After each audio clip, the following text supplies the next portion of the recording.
Hi, everybody. We're here tonight with Podcast episode 24. This is a special episode with Joseph from Pholicious. Now, Joseph, you're super famous now because you guys were on Shark Tank and you dominated there as one of the best episodes of Shark Tank of all time. It was awesome. But let's talk a little bit about the humble beginnings of where this all got started. What gave you the idea in the first place? How'd you get into the business? Everyone's got a crazy origin story, and really interested to hear about it. You have a really cool product.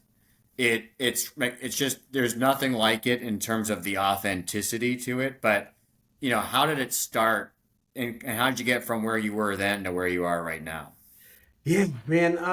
It started back. I mean, I met my wife is Vietnamese. I met her back in 2008 in St. Louis, and they introduced me to pho. With it was a big part of their culture, their family time.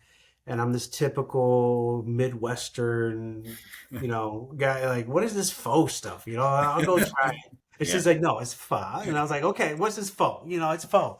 And so I went and tried pho for the first time and fell in love with it right away. So fast forward years and years later, um, we got married in 2008. It became a staple in our everyday life. Every week we would have it, whether it's my mother-in-law making it from scratch from her family recipe or going out to the restaurants. Had kids, same thing. They ended up loving it. They have it for breakfast, whatever, sometimes. Then we get to the pandemic, the infamous pandemic, and my wife was an ER nurse. I was a hotel general manager for Hilton Hotels, running different hotels, and we were very busy. Essential workers, like during the pandemic, 70 Yeah. plus hours a week each. No longer time to make it from scratch. The 8 to 10 hours for that. My in-laws couldn't come visit us and make it. They would love to come visit us, cook a bunch, freeze it, a bunch of different stuff. They couldn't even do that. So our go-to would be restaurants. But during the pandemic, restaurants shut down. So we're Yeah. like, what do we do? Pho, we love pho. So we went out and tried to buy instant options that were on the market already. And none of them gave Not that good. Yeah. truly authentic experience. Yeah. Restaurant quality. It Yeah. was just like, it's okay, but it's not really that good. We didn't really like it. So my wife said, I'm going to do something so we can have our fun. And so she came up with um, a way to do it in about 15 minutes on the stovetop for like the family of with a shortcut with some bouillon that was it was actually a company out of Vietnam making these bouillon cubes that we started to do it with ourselves. And I'm like, this is pretty good the way that you did it with these bouillon cubes and then our spice bag that she made, specifically for that. And I was like, this could be something. And she's like, yeah, we need to share this. And so we created like a little stovetop kit. I came up with the name Pholicious because it was so delicious and pho. Yeah. And we put it on Amazon. And she's like, if we break even, she's like, that's fine. I don't really care about making money. I want to share the love. And I'm like, yeah, it's we're just mixing some spices and things like that and throwing it out there. But it really started to take off. And I was like, if we could get a microwave single serve option for this, like for me to take to work or something, or I know a lot of people would love that. We may have something here. And she's like, I don't know if we could do it in the microwave.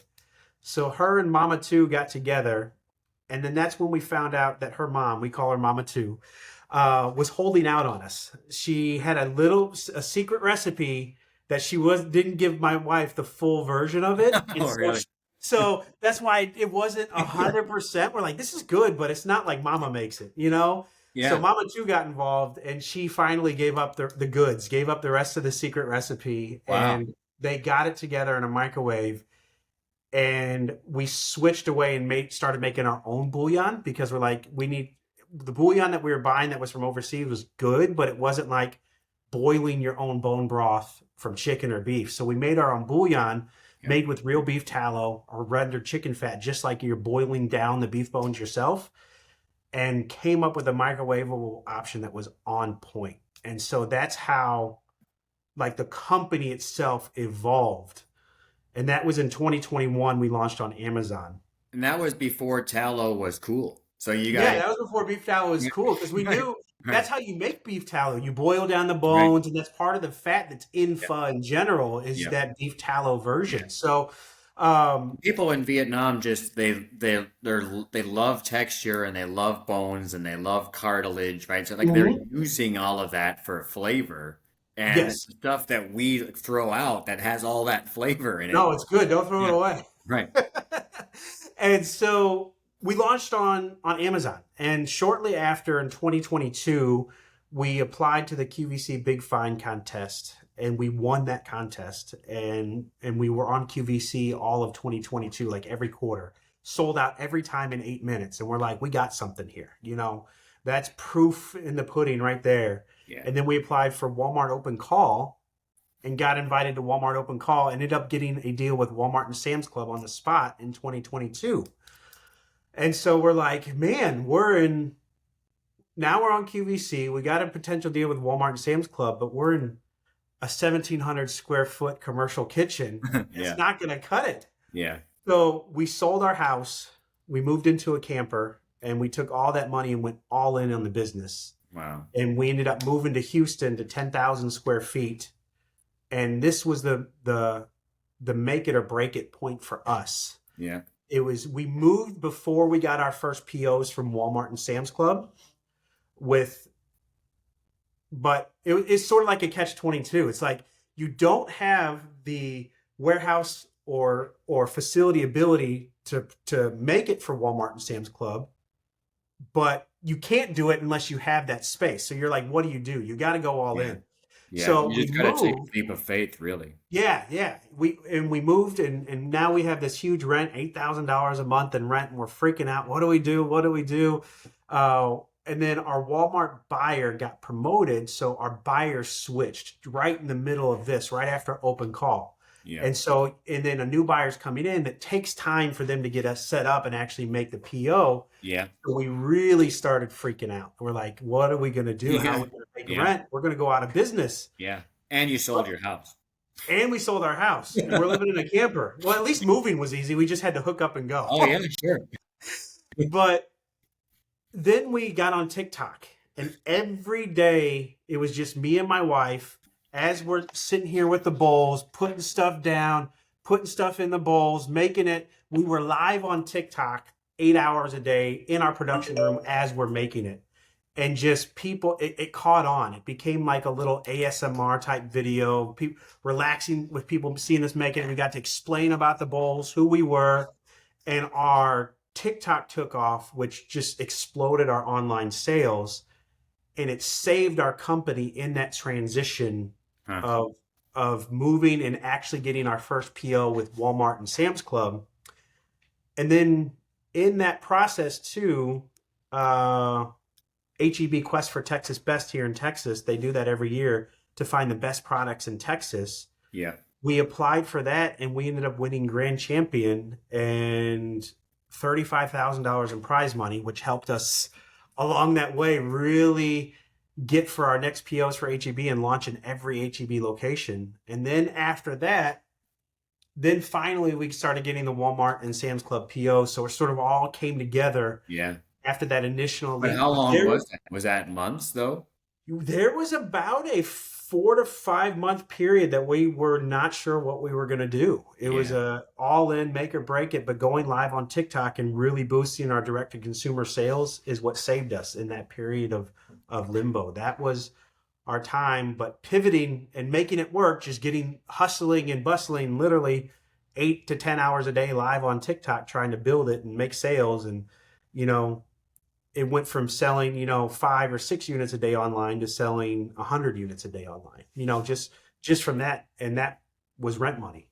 Yep. Get us through. And then that Now by here the we are. time you got those POs, you already had a base of customers too. So then those customers could start flooding into stores because they already knew your product a little bit. Exactly. And when we launched in HEB, we launched in Walmart, we launched in Sam Club, we used our TikTok platform and said, hey guys, go support us. You've been buying on Amazon, but if you want to see us stay in your local stores, go to your HEB, go to your Walmart, go to your Sam's Club and purchase us in stores. And it's actually cheaper than Amazon. And people literally flooded to the stores, and they couldn't keep us in stock. Sam's Club was initially a one-time buy in 50 stores, like, because we don't know how they were a little bit nervous on how we were going to do. So Yeah. like, we'll buy it once. It was a one-time buy for a 3-month period. They bought enough that they thought would last them 3 months, and we sold out within 30 days. And our merchant was like, okay, anybody can sell out once. Let's do another one-time buy and see if you can do it again. And we sold out again in 30 days. And then they're like, okay, we got something. Now we'll go ahead and talk about making you an everyday item. Wow. And then, so when was that? What year was that? Now we're into like 2023, right? Yeah, we're into the end of 2022, going into 2023. We launched in the HEBs by the end of 2023. And what was a real testament for HEB, they have something called their belt buckle, which is what they call their people who are their quest for Texas Best winners. Your first $1 million in sales across the register, you get this little belt buckle that says $1 million in sales. And we got it in 9 months, which is one of the fastest any of the winners have ever done it. Yeah. And which is we call it the People Choice Award. You know, without people loving it and coming back and buying it, we would have never have gotten that honor from HEB. So Can you wear the belt buckle on? yeah, no, I wear it. I wear. Oh, you wear it? Oh, I, that's great. I'm not wearing it today, but I do wear Yeah, it. I do wear it. yeah, I I would get wear it. have my cowboy hat on, Yeah, that big belt buckle, and yeah. I'll walk around with it. We're I proud of it. mean, now is there like a bigger belt buckle when you get 2 million? Is that it's I giving asked him. I said, and he said, I don't know if we can make that many belt buckles by the time you guys are done. No, he didn't say that, but Yeah, that's awesome. But it was a slow burn and it was touch and go there for a while. I mean, you made the I mean, really, if you didn't go all in like you did, I guess that's the lesson for other people watching as founders. This is not the kind of business to be in if you're just kind of going through the motions, right? Like you've got to go all in or else it's probably not going to happen for you. one thing people have asked us, do you regret selling your house or moving in? What if you would have failed going into your house or moving into a camper? And my wife and I say, if we would have failed and never have done that, we would have always asked, what if? What if we would have gone on all in? Would it have changed? And so we are, that's, you just got to go for it. You just got to go for it. I'm Yeah, not telling you to sell your house or move into a camper, right. but make those decisions of, so you don't have that regret if you fail. What would have happened had you done more than what Yeah. you could?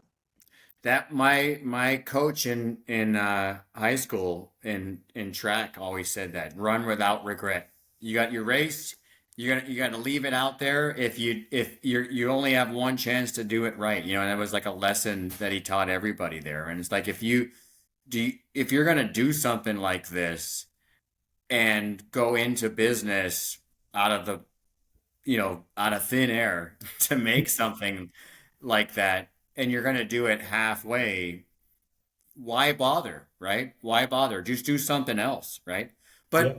But it still seems like the secret recipe was part of it too, though, right? So like if you didn't have the secret recipe, is it still secret or is Oh, yeah? absolutely. So like yeah.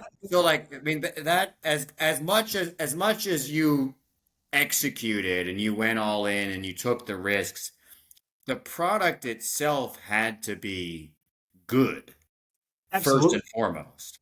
Yeah. It doesn't matter how much money or how much effort you put into something if the product doesn't back it up and the customers don't come back and buy it again. Yeah. You can get into you know 1,000 Walmarts, but Right. if the customers don't come back and buy it again, you're Yeah. not going to stay in those 1,000 Walmarts. It doesn't matter how much advertising you throw at it. Yeah.